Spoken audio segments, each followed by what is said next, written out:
Hello everyone, and welcome back to the Daily Update on my 1000 Days Challenge. This is day 809, so let's get things started.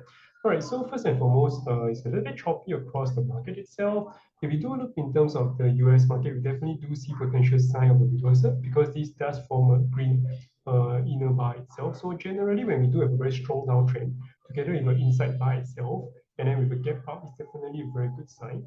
And if we do actually can close above it, and tomorrow we do not fall right back into it itself. So today, firstly, there's two things that has to happen. Firstly, we have to close above it. That's one. So it's already halfway there, but definitely we still have 5 to 6 hours left to go. That's one. Secondly, we definitely do not want it to break below the 20 exponential moving average on the daily chart tomorrow itself.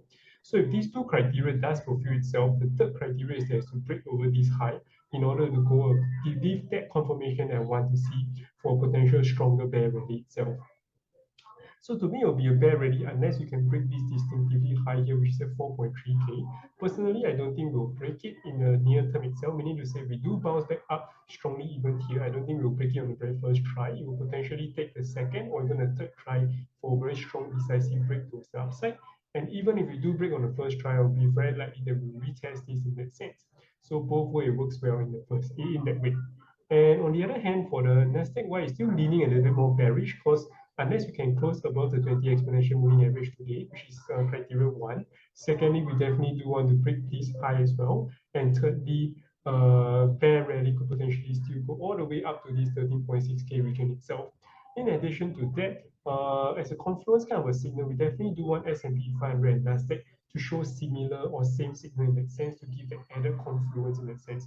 We really do see conflicting signal whereby Nasdaq failed to close above 20 exponential moving average and S&P 500 does show some strength, then that is kind of a disconfluence or non-confluence in signal itself would decrease the probability or strength of the signal in that sense. Yeah. And moving along to the China equity market, it's definitely still clearly bearish because we are still definitely below the 20 exponential moving average.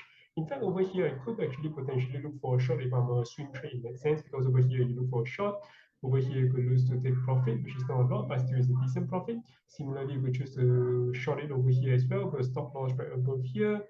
But like what I mentioned, the thing I don't like to short indexes, especially for China equity, is because it has a tendency to get up and down very significantly, which results in very poor risk to reward, even if you have set it correctly in that sense. So if you do actually want to play that, I may potentially suggest you exploring the options, which may potentially be a much better choice because that could limit your loss and technically also limit your gain depending on how you play your options strategies and rules. But that's not the way I trade. So basically, that's out of the picture for me. All right, and then finally for KWEB, same thing. As long as we remain below 20 exponential moving average, we definitely still lean towards the downside. It did feel somewhat like an inside bar over here as well, but bear in mind that it's still leaning bearish and we are still quite far extended of the 20 exponential moving average. And generally, when there's a trend reversal itself, what we do want to see is similar to what S&P 500 is, whereby we're actually accumulating below the 20 exponential moving average on the daily chart, because this goes to show that there is signs of a decreasing sell-off pressure itself. So that's something to know of. Whereas in the case of KWEB itself, we're still a little bit far from it, so it could be a very clear, distinct kind of a bear rally and nothing of significance. So on the other hand, for Bitcoin itself, it's clearly still in a choppy state, and we are still facing a lot of difficulty closing above and staying above the 50 simple moving average on the daily chart. But the good thing is this 50 simple moving average is relatively flat, which goes to show that for the past 50 candlesticks itself, the momentum of move has definitely decreased, which goes to show that it's very clear sign of consolidation. And when things tend to be relatively flat, it also does mean that if we do break above it, firstly, there's a higher chance of breaking above it or breaking down below it.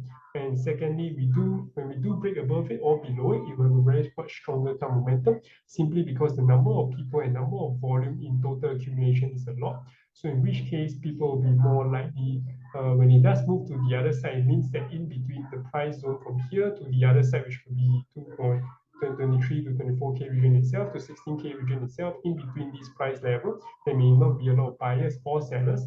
So it could quickly drop below or it could quickly move towards the top. All right, so for me, I don't see any potential trade setup. I'll just be staying off the sideline. We're talking about 4-hour daily chart. If there's any change in terms of momentum-wise, I'll keep you guys updated. And with that said, I've come to the end of today, and I'll see you guys tomorrow. Take care. Bye-bye.